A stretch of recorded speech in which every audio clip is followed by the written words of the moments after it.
Bismillahirrahmanirrahim. Assalamualaikum warahmatullahi wabarakatuh.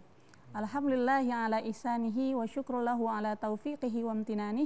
Asyhadu an la ilaha illallah wahdahu la syarikalah wa asyhadu anna Muhammadan abduhu wa rasuluhu ad-da'i ila ridwanih. Subhanaka la ilma lana illa ma 'allamtana wa la fahma illa ma fahamtana innaka antal alimul hakim. Pemirsa, kembali lagi di program Mengharap Ridhomu. Seiring dengan perkembangan zaman, teknologi pun semakin canggih, termasuk di dalamnya media sosial. Penggunanya dapat dengan mudah memposting seluruh aktivitasnya. Namun seperti fenomena yang sering kita lihat, ada sebagian orang yang memposting ibadah yang ia lakukan seperti sholat, sedekah, dan lain sebagainya. Bagaimana Islam memandang hal ini?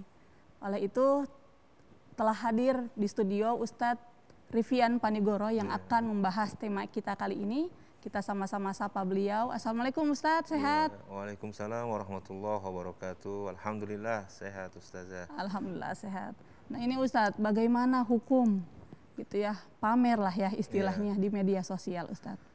Jadi memang menjamurnya media sosial sangat banyak ya, dan kita sudah tahu apa saja itu, dan mungkin kita juga adalah pengguna dari media sosial tersebut.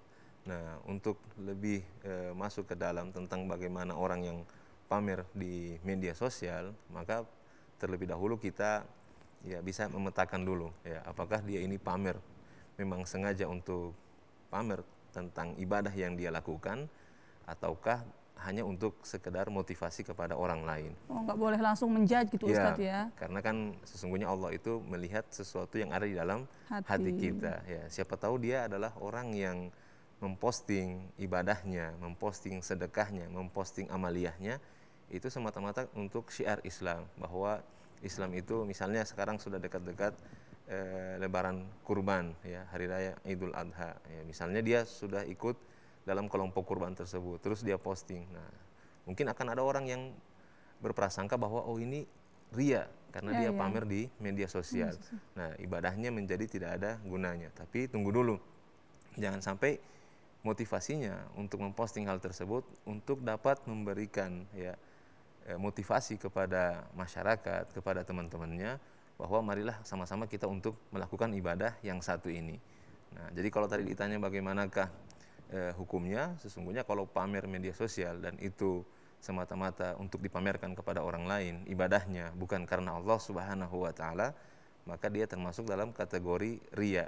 Nah, kategori riya adalah sesuatu yang sesungguhnya Allah Subhanahu wa taala melarang hal tersebut ya. Karena kalau riya maka ibadahnya menjadi sia-sia ya. Karena syarat pertama dari ibadah itu kan ya, ikhlas kepada Allah Subhanahu wa taala. Sesungguhnya Allah tidak menerima ibadah seseorang ya, illa man kana kholison fi, kecuali ada keikhlasan di dalam dirinya.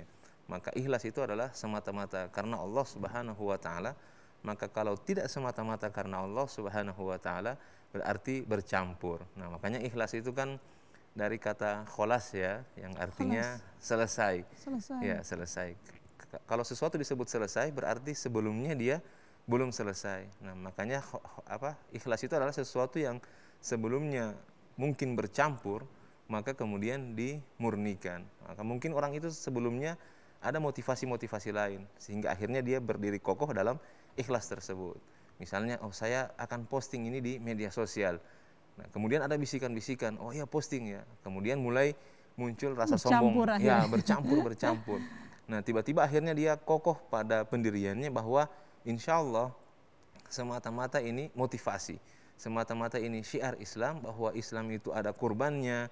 Kalau buka puasa bersama, Islam itu ada ibadah sosialnya. Nah, maka dia pertahankan itu, dia kokohkan dalam hati. Maka itulah yang disebut dengan ikhlas. Memang tidak akan ada orang yang memang dari awal itu sudah ikhlas. Pasti godaan syaitan itu macam-macam, sehingga membuat hati itu bercabang-cabang. Ya, awal-awalnya jangan-jangan ini ria, jangan-jangan ini masuk dalam pamer, jangan-jangan ini masuk dalam kesombongan. Nah, tapi tiba-tiba dia berusaha untuk memurnikan itu, sehingga dia berlepas diri dari ria dan kembali kepada keikhlasan itu sendiri. Nah, jadi ria dilarang oleh Allah Subhanahu wa taala, yang Allah minta itu adalah ikhlas. Nah, sekarang kita pandai-pandailah memilah dan memilih apakah perbuatan kita ini ria atau perbuatan kita ini ikhlas karena Allah Subhanahu wa taala. Karena memang Ustadz, ikhlas itu kan di awal, di tengah, dan di akhir Ustadz betul ya. Betul sekali ya.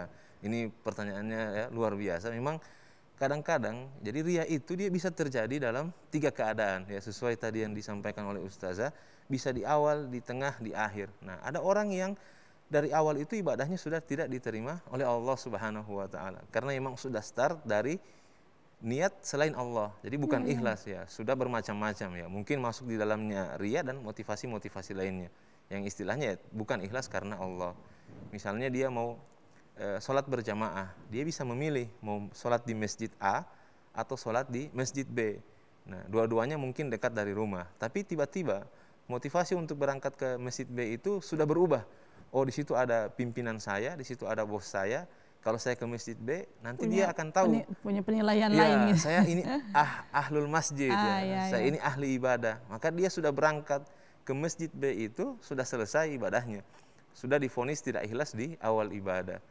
Nah, bisa juga riya itu muncul di tengah-tengah. Padahal sebelumnya dia sudah masuk dalam kategori ikhlas.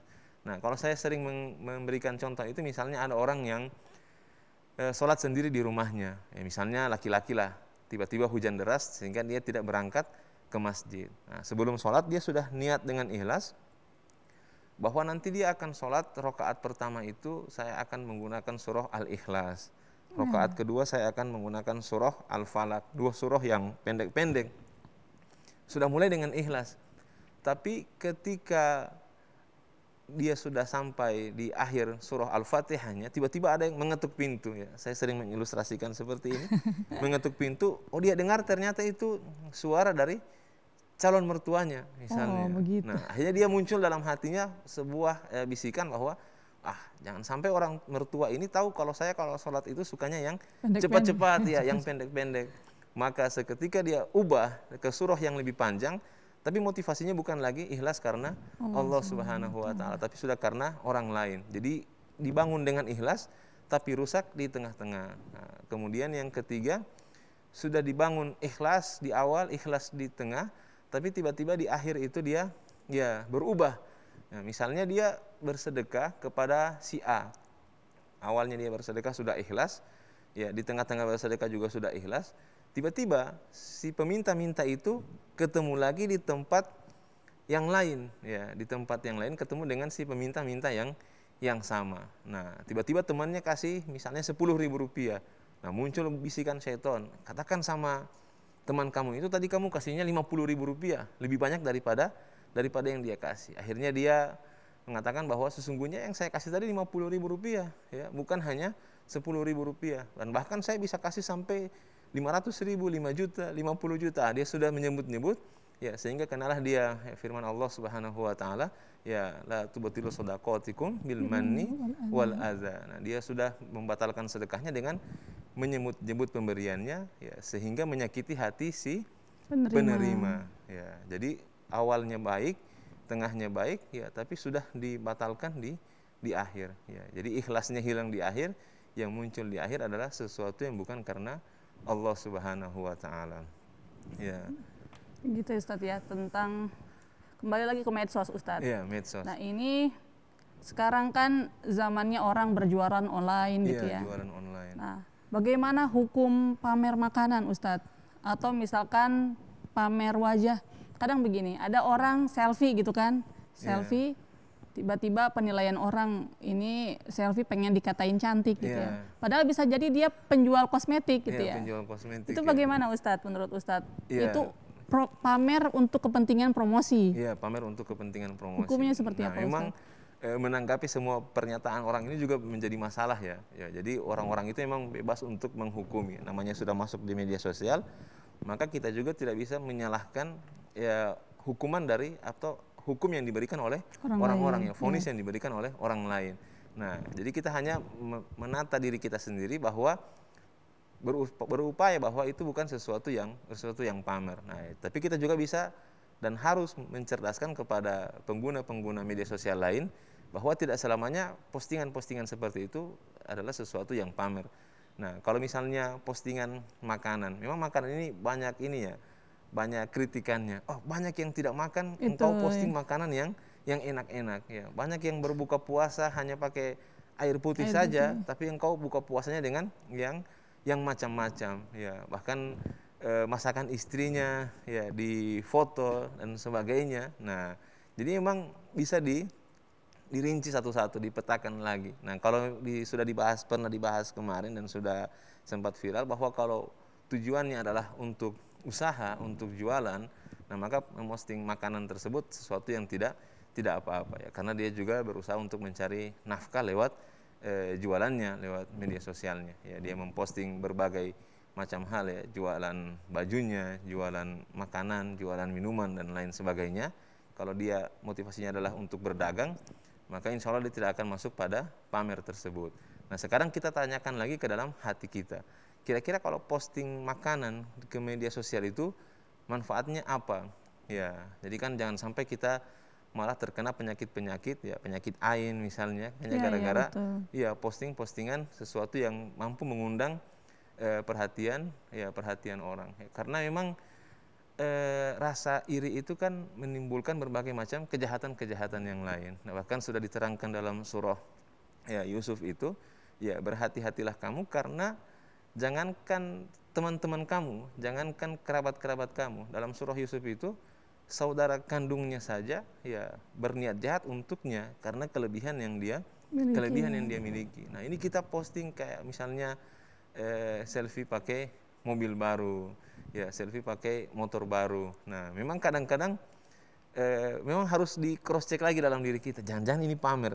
Kalau pamer kan nanti saya termasuk dalam kategori orang yang tidak ada gunanya saya ibadah, atau bukan hanya ria saja, tapi masuk dalam posisi sombong juga. Ya, sementara kan ancaman untuk orang yang sombong itu kan ya Allah Subhanahu wa taala tidak akan memasukkan seseorang ke dalam surga ya ketika ada kesombongan dalam dirinya meskipun hanya sebiji zarrah saja. Nah, jadi jangan sampai pamer kekayaan, pamer mobil, pamer motor, pamer segala macamnya itu karena kesombongan dirinya. Jadi sebenarnya di medsos itu, postingan di medsos itu banyak sekali kena di macam-macam ya. Kena di ria, bisa jadi karena itu ibadah, kena di kesombongan karena dia pamer harta kekayaannya, bisa juga menimbulkan dengki dan hasud kepada orang lain, ya bahkan menimbulkan adu domba kepada orang lain. Banyak misalnya si A dan si B sementara tidak enak-enakan, nah tiba-tiba si C ini yang berada di posisi netral posting foto lagi sama si A. Nah, sementara si B ini tahu bahwa si C ini dalam posisi yang netral. Kayaknya ini semakin rumit masalahnya. Jadi bukan hanya kena di ria saja untuk pamer medsos ini, banyak sekali. Bahkan kemarin Ustazah pernah ada kasus kriminal hanya gara-gara pamer medsos ini. Gimana Ustaz? Katanya ditanya sama polisi, kenapa kamu tahu kalau rumah mereka itu kosong? Ya, ini yang sempat viral kemarin. Ya, entah sesuatu yang ini sebuah settingan, sebuah peringatan saja, himbauan saja, tapi sesuatu yang banyak maknanya. Ya, itu postingan beberapa saat yang lalu sempat viral. Kenapa kamu tahu bahwa dia memiliki ini dan itu? Dia memiliki ini dan itu, dan kenapa engkau tahu bahwa rumahnya sedang tidak ada orang? Dia lihat gampang saja. Saya buka media sosialnya, saya lihat ada mereka di dalam rumah itu hanya 5 orang dan foto di media sosial ada 5 orang juga.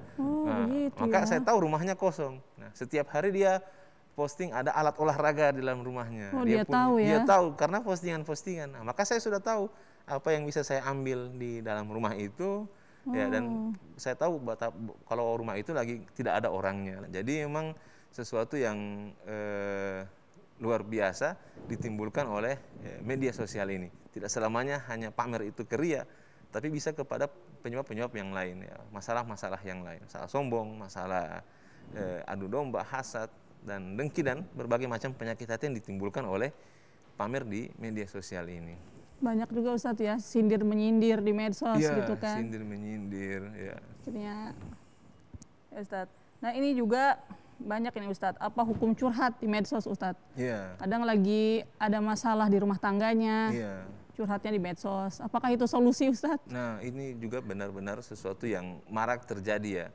Nah, seseorang kadang-kadang lupa bahwa orang yang disampaikan tentang masalahnya di media sosial tersebut, ya, orang-orang yang tidak mau tahu dengan masalahnya, ya. Bahkan ketika dia punya masalah, kadang-kadang orang itu senang, oh ternyata dia punya masalah.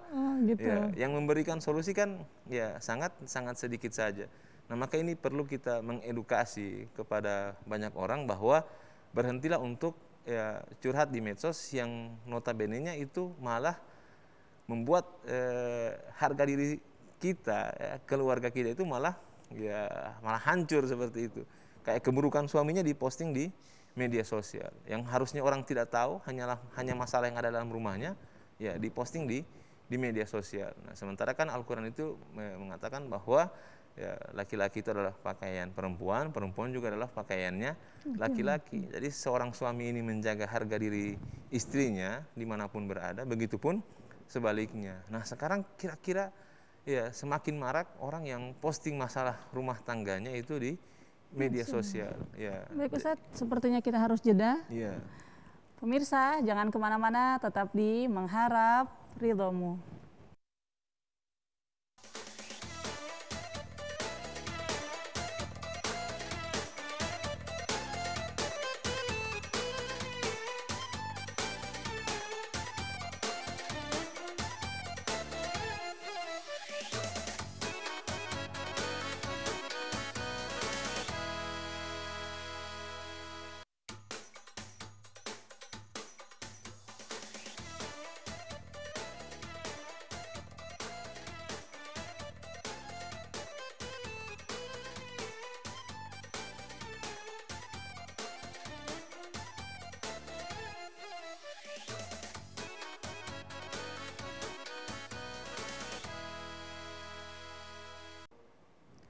Kembali lagi di program Mengharap Ridhomu. Saat ini kita berada di segmen Tanya Jawab. Alhamdulillah sudah ada pemirsa di rumah yang mengirimkan video pertanyaannya. Yang pertama adalah video dari Heyin di Limboto. Kita simak videonya, Ustadz. Assalamualaikum warahmatullahi wabarakatuh. Saya Heyin dari Limboto mau bertanya. Ustadz, bagaimana kalau kita posting sesuatu di medsos, orang menganggap itu pamer, padahal tujuan sebenarnya tidak seperti itu. Tanggapan Ustadz bagaimana? Terima kasih. Wassalamualaikum warahmatullahi wabarakatuh. Tujuan memposting di medsos itu bukan pamer, tapi dianggap pamer. Itu bagaimana Ustadz? Oke, ya baik. Ini memang sering terjadi, maka kita selesaikan satu persatu. Kita selesaikan sama orang yang memposting, lalu kita selesaikan sama si orang yang menerima postingan tersebut. Nah, orang yang memposting ini memang setelah dia berusaha keluar dari sombong, keluar dari ria, semata-mata untuk sebuah promosi, ya, atau misalnya syiar agama, nah maka kan dia sudah berada pada titik keikhlasan tersebut.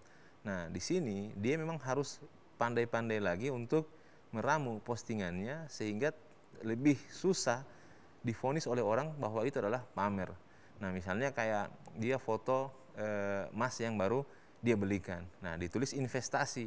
Nah, di kalimat investasi tersebut sebenarnya dia sudah selesai dengan dirinya bahwa sekarang ini ya investasi emas itu sesungguhnya lebih berharga daripada investasi yang lain, karena harganya mungkin terus bertambah, terus naik. Nah, dia selesai dengan dirinya, berlepas dari ria, berlepas dari pamer, berlepas dari berbagai macam. Ya, ini saya insya Allah ikhlas posting ini. Nah, tapi orang yang posting juga harus ya lebih cerdas lagi. Memilah kata. Ya, memilah kata. Ya, misalnya, alhamdulillah saya sekarang mencoba beralih ke investasi emas, ya, daripada saya mungkin beli ke yang lain.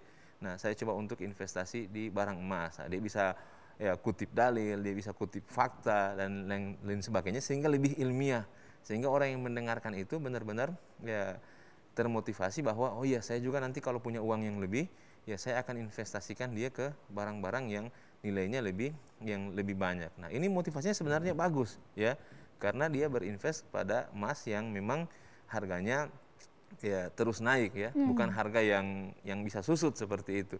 Nah, tapi memang harus lebih bisa diilmiahkan lagi, lebih kekeluargaan lagi, ya, atau lebih merendah lagi. Nah, kalau hanya kata-kata investasi saja ya sesuatu yang ambigu, ya. Iya, ambigu, ya.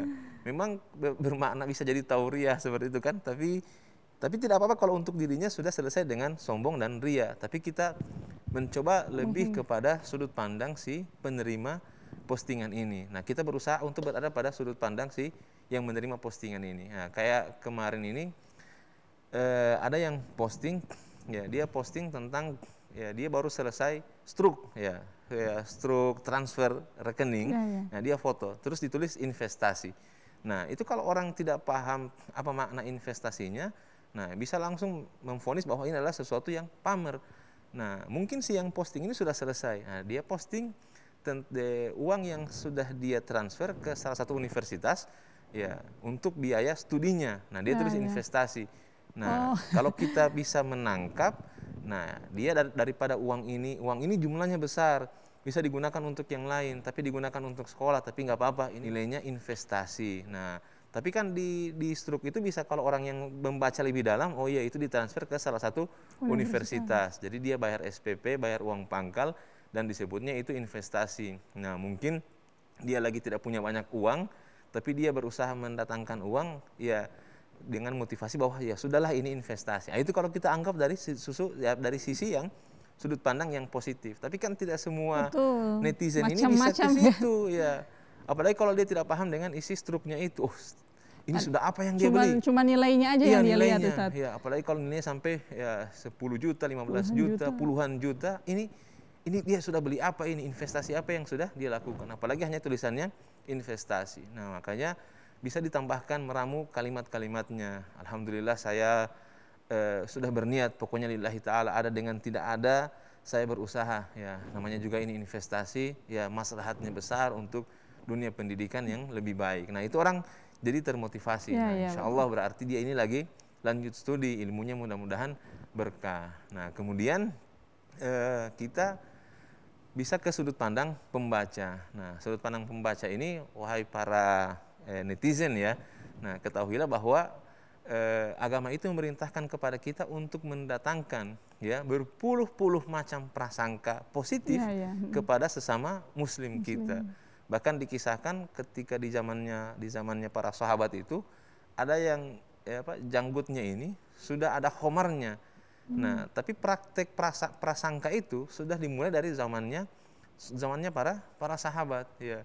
Jadi para sahabat itu menimbulkan prasangka bahwa bukan dia yang minum khamar ini, tapi ditumpahkan oleh temannya sehingga mengenai janggutnya. Padahal kalau khamar, yang terlihat itu kan sudah terlihat. Kalau kita vonis mungkin sudah 99%. Ya betul, 99,9% dia adalah orang yang minum khamar itu. Nah, tapi diberikan prasangka, oh ternyata mungkin itu ditumpahkan oleh temannya. Bahkan waktu itu ada seorang yang berteriak, ya ana rabbukumul a'la. Ya, dia sudah mengaku Tuhanmu yang maha tinggi. Nah, tapi sahabat itu memberikan prasangka, oh mungkin dia sedang membaca surah An-Nazi'at ya. Faqala ana rabbukumul a'la. Jadi prasangka yang didahulukan. Jadi insya Allah netizen semakin cerdas untuk memberikan prasangka yang lebih baik lagi, karena itu adalah ajaran dari agama kita, pesan dari agama yang selamat ini, agama yang menyampaikan kedamaian ini ya, agama yang membawa kepada rahmatan lil alamin ini, bahwa ada adab dari prasangka. Nah, kemudian berbahagia atas nikmat yang diterima oleh sesama muslim itu juga adalah sesuatu ibadah yang luar biasa. Jadi kalau ada orang yang kata Nabi SAW, coba engkau bertamu ke rumahnya, karena dia adalah orang yang dirindukan oleh surga. Sehingga para sahabat terkemuka itu ya kaget saja, ini kami yang sudah hari-hari dengan Nabi, ibadah kayaknya sudah mirip-mirip Nabi, tapi Nabi tidak pernah mengatakan kami adalah orang yang dirindukan oleh surga. Nah, maka mereka menginap di rumah orang tersebut. Nah, di hari ketiga mereka langsung belak-belakan, kata Nabi, engkau ini adalah orang yang dirindukan surga, tapi kami bangun tengah malam kamu tidur. Penasaran ya, penasaran. Kami puasa kamu tidak. Pokoknya dibanding-bandingkan lah. Kalau begitu coba terus terang kepada kami, apa amalan yang kamu kerjakan sehingga kamu itu dikatakan sebagai orang yang dirindukan oleh surga. Nah, dia jawabnya santai saja, sesungguhnya ketika saudaraku, tetanggaku diberikan nikmat oleh Allah Subhanahu wa taala, saya adalah orang yang lebih bahagia daripada mereka yang menerima nikmat itu. Nah, jadi Masya Allah, jadi ya minimal kita ini para netizen bisa ikut yang itu ya. merasa bahagia lebih ketika saudara sesama muslim kita menerima banyak kebahagiaan, dan juga menimbulkan prasangka yang beribu-ribu kali positif kepada orang-orang yang ya bermain media sosial bersama-sama dengan kita. Cukup Ustaz ya. Baik, begitu Bu Heyin ya dari Limboto, lebih cerdas meramu kata. Iya, meramu kata. Baik Ustadz, masih ada video kedua dari Pak Ilham di Agus Salim. Kita sama-sama simak videonya Ustadz. Assalamualaikum warahmatullahi wabarakatuh. Saya Ilham, mau bertanya Ustadz, kenapa banyak orang pamer dan narsis di media sosial? Bagaimana tanggapan Ustadz? Sekian, Assalamualaikum warahmatullahi wabarakatuh. Nah ini Ustadz, kenapa sih banyak orang yang suka pamer dan narsis di medsos? Iya, memang kan media sosial ini tempat orang mencurahkan segala macam aktivitasnya, sehingga ya media sosial ini bisa jadi sesuatu yang positif, sangat-sangat positif, karena bisa jadi ladang dakwah, ya bisa jadi ladang untuk memotivasi, ya bisa jadi ladang untuk belajar, dan berbagai macam hal bisa dilakukan dengan media sosial. Nah, tapi media sosial juga punya efek-efek negatifnya, termasuk pamer dan narsis ini. Nah, kita memiliki tanggung jawab untuk bisa menyampaikan kepada mereka bahwa budaya ini, meskipun dilakukan oleh begitu banyak orang, ini adalah sesuatu yang salah, ya. Jadi karena dia anggap biasa itu, karena dia berada di lingkaran atau di lingkungan sama orang yang sama-sama suka pamer juga, sehingga muncul paradigma atau mindset di dalam pikirannya bahwa sesuatu yang dikerjakan oleh banyak orang itu akan menjadi benar. Padahal kan tidak seperti itu. Yang salah tetap salah, meskipun banyak yang mengerjakan. Yang benar tetap akan benar meskipun tidak ada yang mengerjakan. Nah, mungkin dia sudah banyak termotivasi, ya, termotivasi dengan orang yang suka pamer, termotivasi dengan berbagai macam hal. Nah, ini butuh sentuhan agama. Banyak sekali hal-hal negatif yang didapatkan dari pamer tersebut. Nah, yang susahnya ini adalah dia berteman, ya, ini mungkin akan sangat kena di beberapa pola kehidupan bermasyarakat. Dia berteman atau bertetangga, nanti dia posting A, ya, dia posting kesuksesannya, posting apa. Nah, nanti tetangganya itu akan balas lagi. Nah, seakan-akan mereka ini berteman ketika bertemu, tapi saling bermusuhan, ya, saling bersaing ketika berada di dunia, ya, di dunia maya, ya, di media sosial. Nah, ini sesuatu yang sangat-sangat ya, berbahaya. Nah, ini sudah sering terjadi, sehingga yang ada itu adalah selalu membanding-bandingkan. Ya, kenapa dia hanya pekerjaannya hanya seperti ini tapi bisa beli ini. Nah, kemudian dia laporkan lagi kepada suaminya, engkau gajinya seperti ini, kenapa tidak bisa seperti mereka. Nah, akhirnya suaminya sudah didorong untuk melakukan hal-hal yang tidak baik, ya, hal-hal yang di luar dari perintah agama, ya, aturan-aturan agama. Nah, gara-gara yang di sana pamer, dia juga ingin pamer juga. Nah, ini sesuatu yang masalah bersama, ya.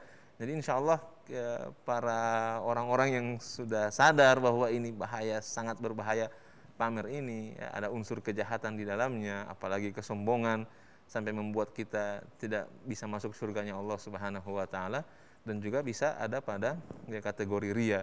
Kalau ibadah masuk di ria, kalau harta benda masuk pada kesombongan, ya, dan lain-lain masuk kepada hasad, ya, adu domba, ya, banyak sekali hal-hal yang tidak baik dengan selalu pamer di media sosial. Ini Ustadz, ada juga fenomena ketika seseorang lagi umroh atau berhaji, dia memfoto dan menuliskan nama-nama temannya, semoga si fulanah gitu ya, segera berkunjung ke Baitullah. Itu bagaimana Ustadz menurut Ustadz? Kayak gimana ya? Ya mudah-mudahan itu motivasi kepada si fulanah tersebut, ya. Tapi kan jangan sampai ini kan, apalagi umroh. Umroh itu kan ibadah yang bukan hanya fisik saja, tapi juga materi. Nah, dan kalau diulang 2 kali juga agak susah, ya. Kalau misalnya sedekah yang ini ria, insya Allah besok kita masih bisa memperbaiki. Iya, bisa perbaiki, bisa sedekah lagi. Tapi kalau haji dan umroh, ya ada daftar tunggu, betul. Ada pakai fisiknya, kemudian ada materi. Jangan sampai dia sesuatu itu menjadi rusak hanya gara-gara bisikan-bisikan seperti itu. Nah, yang kita perlu ketahui bahwa senjata utama syaitan dalam menggoda itu adalah membisikkan ria. Jadi ria itu kalau kita sederhanakan bahasanya, usaha sedikit dengan hasil yang maksimal.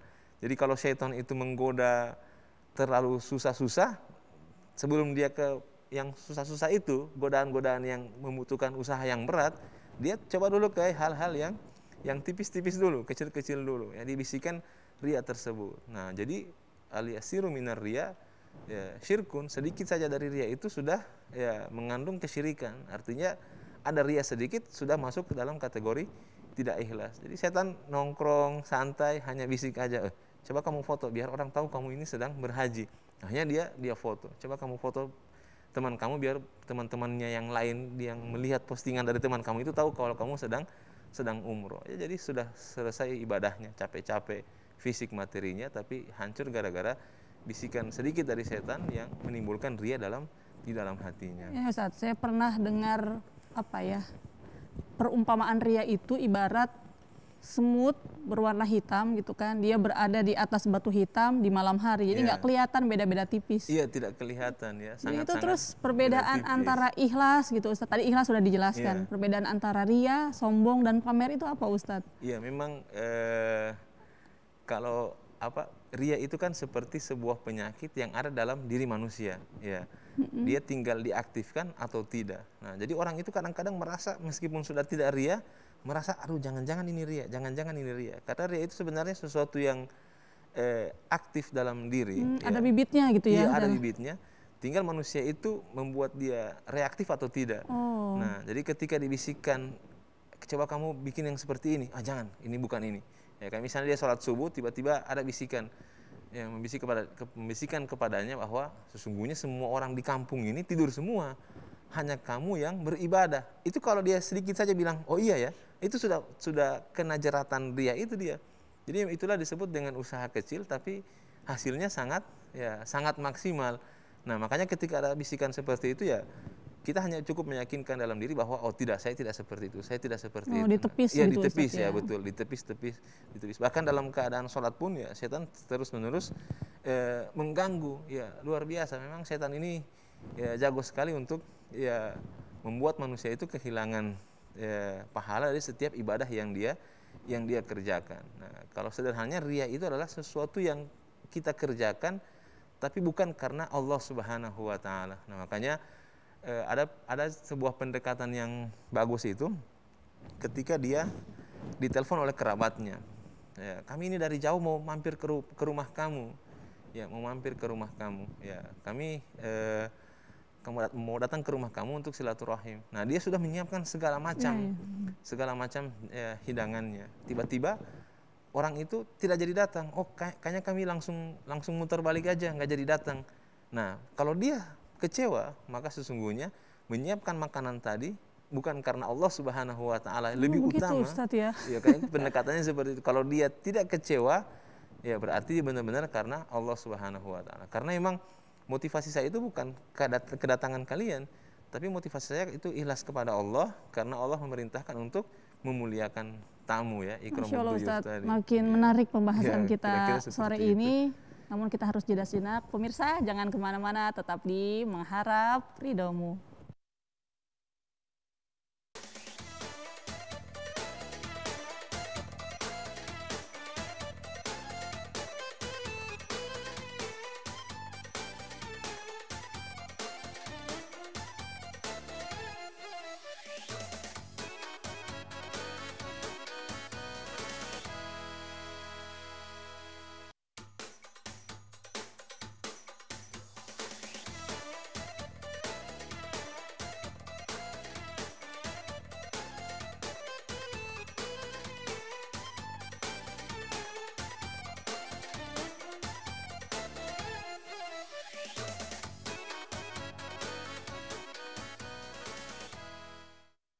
Pemirsa, kembali lagi di program Mengharap Ridhomu.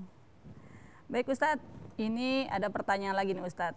Ada sebagian orang yang menganggap berekspresi bebas di medsos itu adalah hak setiap pengguna medsos. Itu bagaimana menurut Ustadz? Iya, memang seperti itu ya. Ya, kadang-kadang ini menjadi tameng ya.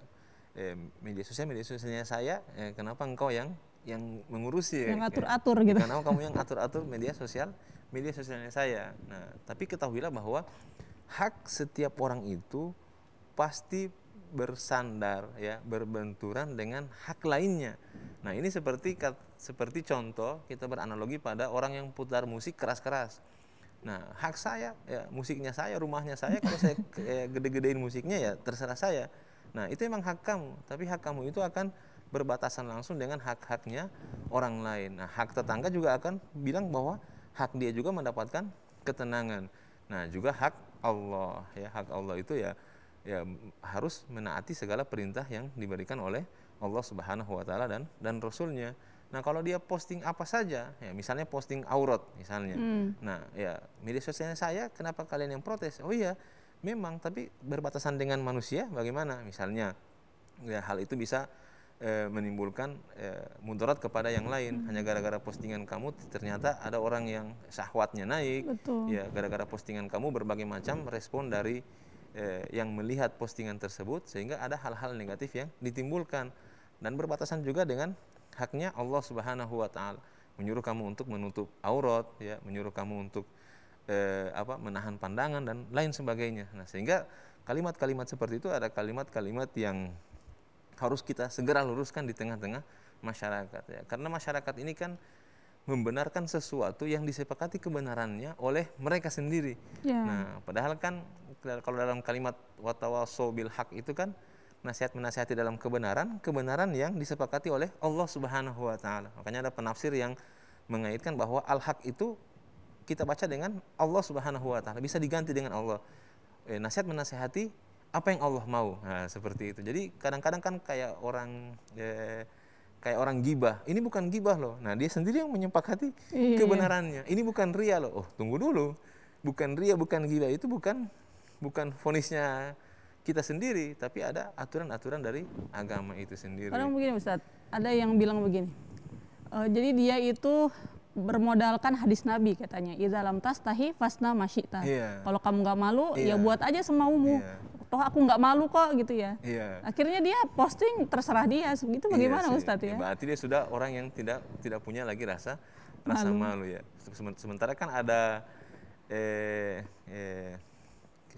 maksud hadisnya tidak begitu. Iya, tidak begitu. Bahkan ada sambungannya, i'mal ma syi'ta fa innaka mayyitun. Ya, sudah pada puncaknya itu, ya mungkin berbeda redaksi tapi bisa kita kaitkan. Kalau memang sudah tidak ada rasa malu, engkau akan buat semuanya, maka pada ujung-ujungnya buatlah apa yang kamu suka, fa innaka mayyitun. Sesungguhnya engkau akan mati juga. Nanti di mati ini baru engkau akan disidang di segala macam. Dipotong berarti itu ya. Iya, dia hanya mengambil yang itu saja. Tidak utuh gitu. Tidak utuh ya. Padahal di ujungnya itu ya sudah, kalau kamu memang sudah tidak punya rasa malu, tidak takut dosa, ya bikin saja apa yang kamu suka. Nanti kan fa innaka mayyitun tadi. Nanti juga kamu akan mati, akan ketemu dengan pengadilannya Allah Subhanahu wa taala. Nah, sekarang Ustadz, solusinya gimana nih bagi orang-orang yang suka pamer di medsos ini, Ustadz? Memang menarik sekali tadi ya dari Ustazah tadi, bahwa memang masyarakatnya kita ini kadang-kadang mencari pembenaran ya. Kayak tadi itu pakai hadis yang tadi ya. Memang ini menjadi masalah sebenarnya ya. Seakan-akan merasa itu sesuatu yang sudah benar, tapi sesungguhnya dia salah. Ini menjadi PR bagi semua orang yang merasa ini tidak benar, maka kita harus menyampaikan ini bahwa ini tidak benar. Nah, maka solusinya adalah ya kembali lagi kepada pengetahuan agama kita. Kita ini kan diatur oleh agama. Semakin banyak pengetahuan agama yang dimiliki oleh seseorang, semakin dia mengetahui batasan-batasan yang ada. Nah, kadang-kadang ada orang yang tidak tahu apa itu riya, bahkan definisinya saja dia tidak tahu. Nah, ada orang yang tidak mengetahui apa itu ghibah, bahkan definisinya saja dia tidak tahu. Nah, maka solusi ini kebanyakan kesalahan ini juga bukan dari mereka. Kesalahan hanya karena keterbatasan dari mereka. Maka solusinya menjadi solusi bersama dulu, bahwa marilah orang-orang baik, orang-orang yang paham bahwa ini adalah sesuatu yang salah, ya rajin-rajinlah untuk memberikan ya edukasi kepada mereka yang masih sering berbuat seperti ini. Ya, misalnya kalau ada ibu-ibu yang posting masalah rumah tangganya, bisa kita japri. Bisa lewat japri Ustadz ya. Ya, kita japri, karena kan menegur orang di banyak orang itu kan kata Imam Syafi'i malah akan membuat dia menjadi semakin membangkang. Nah, kita bisa tegur dia ya, jadi nanti begini karena ada hasilnya. Hasilnya nanti pernah ada seorang ibu-ibu, ya dia posting di postingan berikutnya. Karena ditegur sama sepupu saya hapus postingan sebelumnya. Oh berarti memang ada hasilnya. Jadi jangan takut untuk menegur ya, tapi dengan cara yang ma'ruf ya, cara yang baik. Nah, kemudian juga menimbulkan pertanyaan dulu kepada diri sendiri. Ada yang bilang begini, saya itu hampir beratus-ratus kali menulis status dan saya hapus sendiri dan tidak jadi saya posting. Nah, karena banyak sekali pertanyaan mengapa saya posting ini? Apa gunanya? Ya, hati-hati dia. Sangat hati-hati ya, sangat hati-hati. Jangan sampai ini menimbulkan iri hati kepada orang lain. Meskipun kadang-kadang kan sesuatu yang kita anggap baik itu belum tentu baik kepada orang lain. Ya, sesuatu yang kita anggap benar itu jangan sampai dipandang orang lain itu menjadi benar juga ya. Jadi daripada banyak mudaratnya, kita bisa main aman dengan menimbulkan banyak pertanyaan. Ini postingan ini benar atau tidak? Kalau benar, apa manfaatnya untuk orang lain? Apa manfaatnya untuk saya? Ya, jadi memang harus banyak-banyak menimbulkan pertanyaan untuk diri sendiri tentang sikap-sikap yang diambil. Ya, jangan sampai sudah capek-capek ibadah, ini ria tidak? Oh, kayaknya ini ria ya. Oh, ya sudahlah. Apalagi ada ria terselubung, ada sombong terselubung. Ya, kayak sombong terselubung itu kan ada orang sombong dengan hartanya, ada orang sombong dengan hasil yang dia capai, ada juga orang yang sombong dengan ketidaksombongannya. Sombong dengan ketidaksombongan. Bagaimana itu Ustaz? Kayak saya dong, nggak sombong, ya sudah sombong ya gitu. Ya, jadi dia, saya kalau ke pesta itu nulisnya hamba Allah, ya. Saya tidak mau pamer. Ya itu dia sudah pamer kayak gitu. Nah, Ustaz. Nah, kalau hukum mengumbar kemesraan di medsos bagaimana Ustadz? Fotonya itu dengan pasangannya, tapi captionnya itu nasihat Ustadz. Iya. Itu Masya bagaimana Allah. Ustadz? Nah, ini emang sesuatu yang luar biasa ya. Kadang-kadang memang kita harus menjadi di tengah maraknya keluarga, masalah-masalah keluarga yang kita sering hadapi di tengah-tengah masyarakat. Nah, maka hal-hal seperti itu ya menjadi boleh untuk kita dengan motivasi bahwa ya kita kayak ada captionnya merawat cinta. Nah, itu kan bisa memotivasi kepada orang lain. Oh, ternyata cinta itu perlu dirawat, tidak hanya sebuah rutinitas saja. Nah, karena rutinitas kan kayak suaminya kerja, istrinya di rumah menyiapkan segala kebutuhan suami. Nah, itu sudah jadi rutinitas. Maka kita bisa keluar dari rutinitas tersebut. Ya, misalnya jalan-jalan kemana, ke pantai, ya, jalan-jalan ke tempat-tempat yang bersejarah, yang kemudian kita bisa posting sehingga memberikan motivasi kepada orang lain bahwa sesuatu itu perlu untuk dijaga. Nah, selama yang diposting bukan sesuatu yang ada auratnya, ada hal-hal yang memancing syahwat dari orang lain, ya, termasuk unsur-unsur pamer yang lebih banyak ya seperti itu. Apalagi kalau selfie-nya di barang-barang baru, meskipun niatnya tidak, ya kita mencegah vonis dari orang lain. Nah ini Ustadz, kadang seperti ada sumbangan gitu Ustadz, sumbangan ke masjid atas nama hamba Allah. Itu sebaiknya bagaimana? Apakah disebutkan namanya atau cukup dengan hamba Allah itu sendiri Ustadz? Ya, ini pernah terjadi dulu. Kita merasa bahwa hamba Allah itu kadang-kadang tidak efektif begitu ya. Kenapa tidak dituliskan saja langsung nama kamu? Tapi kita pernah menerima sebuah alasan logis tentang bagaimana dia meminta supaya dituliskan sebagai hamba Allah saja. Nah, bagaimana Ustaz? Ya, ini mungkin bisa kita beri misalnya, contohnya misalnya ketika ditulis namanya, ya, dia mengatakan tolong tetap di hamba Allah. Nah, kemudian disarankan ini untuk menjadi motivasi. Nah, dia jawab, jangan sampai orang melihat saya hanya sumbang di situ, sementara banyak sekali orang-orang yang juga meminta sumbangan ke yang lain. Jadi saya ambil skala prioritasnya. Nah, nanti akan iri kepada orang lain, ini si fulanah ini nyumbangnya kok hanya ke situ, ya tidak ke sini, tidak ke sini. Apalagi kalau dilihat oleh saudara-saudara, oleh kerabat-kerabat, dia sudah membantu yang di sini, sementara kita kerabat-kerabatnya masih susah.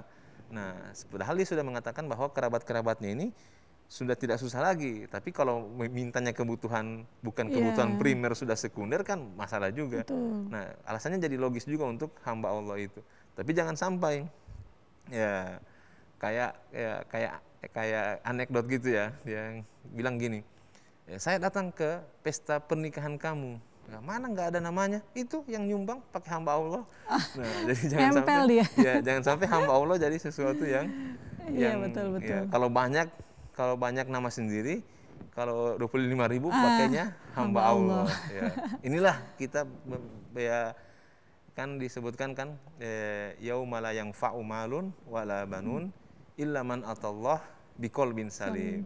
Nah, qalbin salim yang akan hadir pada hari itu adalah orang-orang yang bebas dari penyakit hati. Nah, jadi memang setiap hari ini kita bisa introspeksi ke diri kita. Jangan-jangan ini ria, jangan-jangan ini pamer, jangan-jangan ini sombong, karena pada akhirnya tidak akan menjadi ada gunanya. Ya, capek-capek hamba Allah tapi tidak ikhlas. Ya. Kalau untuk masalah kurban, Ustadz, apakah harus disebutkan namanya? Ya. Atau boleh juga pakai hamba Allah? Nah, ini tergantung keikhlasannya. Ya, pokoknya hamba Allah ini tidak menjadi mengapa. Yang penting dia tidak ada motivasi lain. Oh, kalau ini karena saya hanya di kumpulan yang 1 juta sekian, saya hamba Allah.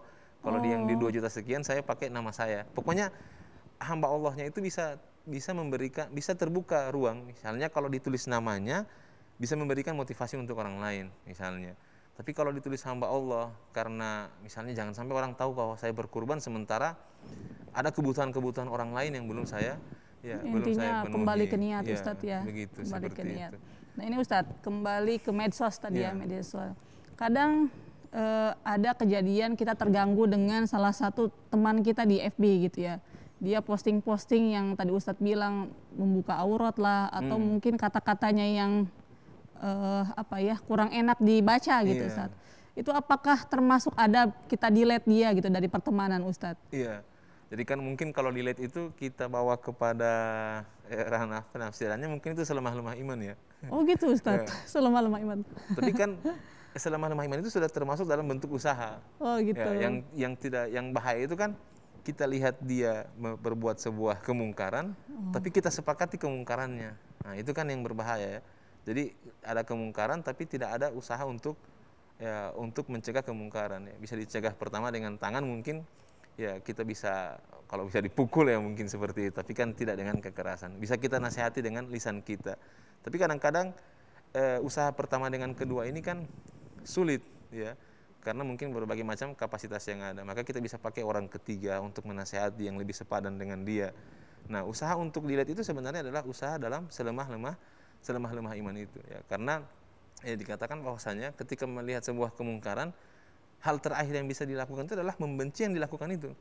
Ya, kalau tidak bisa kita rubah dengan tangan, tidak bisa kita rubah dengan lisan, maka tanamkanlah kebencian sebesar-besarnya terhadap kemungkaran yang dia lakukan. Maka insya Allah mungkin delete itu bukti bahwa meskipun hanya pada poin yang paling lemah ini, kita sudah punya usaha untuk mencegah kemungkaran. Tapi mudah-mudahan bisa ke usaha-usaha yang lebih besar lagi. Masalahnya Ustadz nggak kenal sama orangnya karena tiba-tiba jadi berteman itu Ustadz.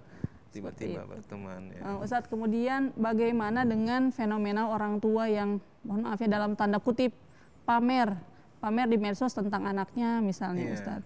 Anak saya seorang hafiz gitu ya, atau anak saya sudah punya ini, itu, dan lain sebagainya. Itu bagaimana menurut Ustadz? Iya, emang ini fenomena sekarang ini memang seperti itu. Ya, kadang-kadang dia sesuatu yang tidak seharusnya dia lakukan terhadap anaknya sendiri, tapi ya terus-menerus dia lakukan. Nah, kembali lagi ke tadi, jangan sampai pamernya kepada anak ini masuk kepada wilayah kesombongan. Ya, pamer tentang anak itu luar biasa. Karena banyak sekali anak-anak sekarang yang sudah di luar pengawasan orang tua. Ya, orang tua mungkin tidak punya lagi motivasi besar untuk anaknya, padahal anaknya adalah pewarisnya yang akan mendoakannya. Nah, maka ketika ada yang posting, alhamdulillah anak saya sudah jadi hafidz Quran. Nah, mudah-mudahan yang baca itu bisa termotivasi. Ya, yang baca juga bisa mengambil manfaat dari apa yang sudah disampaikan. Oh ya, nanti anak saya akan, dia sekolah di mana? Nanti anak saya sekolahkan di situ. Gimana caranya supaya dia itu nurut seperti itu? Nanti saya akan ikuti metodenya. Lagi-lagi niat, Ustadz ya. Niat. Memang kadang-kadang ya jangan sampai juga gara-gara takut vonis, takut ria, takut dikatakan apa sama orang lain, sampai-sampai syiar kita untuk dakwah itu terhalangi juga. Ada ungkapan seorang dai terkemuka di Indonesia, kebetulan beliau juga dalam posisinya sebagai ketua Komisi Dakwah Majelis Ulama Indonesia, ya, dia pernah memberikan nasihat bahwasanya kita yang memiliki niat kebaikan, ya berdamailah dengan ria, sehingga semua postingan kita itu adalah nilai dakwah dan syiar untuk Islam. Nah, kemarin saya cek media sosialnya itu sudah berapa puluh K, berarti sudah puluhan ribu ya. Nah, jadi dia selalu posting bahwa dia lagi di sini, lagi di sini, lagi di sini. Nah, dia hanya memberikan penguatan bahwa inilah Islam seperti ini. Ya, jadi kalau dia nyumbang dia posting, ya dia apa semua posting. Ya, tapi memang ya, formulasi kata-katanya harus kata-kata mengajak, kata-kata motivasi. Baik Ustadz, di akhir pembahasan kita kali ini mohon memberikan closing statement dilanjut dengan doa Ustadz. Oh iya, ya baik. Mungkin ini masalah yang akan terus berkembang di tengah-tengah kita, maka sebagai penutup, maka marilah kita secerdas-cerdasnya menggunakan media sosial ini. Jangan sampai media sosial ini memberikan efek negatif bagi kita, negatif kepada sesama manusia dan juga negatif kepada hubungan kita dengan Allah Subhanahu wa taala. Kalau kita ibadah kena ria, ya tidak ada gunanya, kita punya banyak harta kena disombong, tidak ada gunanya. Jangan sampai juga mudaratnya kepada sesama. Orang-orang malah membenci kita dengan segala macam aktivitas kita. Maka cerdas-cerdaslah menggunakan media sosial, carilah informasi sebanyak-banyaknya bagaimana tata krama dalam bermedia sosial. Sudah banyak sebenarnya dari sisi pandang positif yang mengatur bagaimana cara bermedia sosial. Nah, insya Allah informasi tersebut bisa menjadikan kita orang yang cerdas dalam menggunakan ya media sosial kita. Nah, mungkin itu yang bisa disampaikan. Ya, kita lanjut dengan doa. A'udzubillahi minasyaitonirrajim. Bismillahirrahmanirrahim. Alhamdulillahirabbil alamin. Arrahmanirrahim. Maliki yaumiddin. Iyyaka na'budu wa iyyaka nasta'in. Ihdinas siratal mustaqim. Siratal ladzina an'amta 'alaihim ghairil maghdubi 'alaihim waladdallin. Amin. Alhamdulillah wassalatu wassalamu ala Rasulillah wa la haula wa la quwwata illa billah. Allahumma inna nas'aluka khaira ma fi hadzal yaum wa khaira ma fihi wa khaira ma ba'dah. Allahumma inna na'udzubika min syarri ma fi hadzal yaum wa syarri ma fihi wa syarri ma ba'dah. Allahumma inna nas'aluka ilman nafi'an wa amalan mutaqabbala wa rizqan wasi'an wa rizqan halalan thayyiban. Rabbana la tuzigh qulubana ba'da idh hadaitana wa hab lana min ladunka rahmah innaka antal wahhab. Rabbana atina fid dunya hasanah wa fil akhirati hasanah wa qina adzabannar. Wa sallallahu ala khairil khalqi Muhammadin nabiyil ummiyin wa ala alihi wa sahbihi wa barik wa sallim. Subhana rabbika rabbil izzati amma yasifun wa salamun alal mursalin walhamdulillahi rabbil alamin. Alhamdulillahi rabbil alamin. Terima kasih Ustadz atas kehadirannya dalam program ini. Semoga apa yang Ustadz sampaikan bermanfaat bagi kita semua. Kami ucapkan juga terima kasih kepada pemirsa di rumah yang telah mengirimkan video pertanyaannya dalam acara ini. Semoga bermanfaat juga bagi kita semua. Insya Allah kita bertemu lagi pekan depan dengan narasumber dan tema menarik lainnya. Akhirul kalam, subhanakallahumma wa bihamdik, asyhadu an la ilaha illa anta, astagfiruka wa atubu ilaik. Saya Nita Kanita undur diri. Assalamualaikum warahmatullahi wabarakatuh.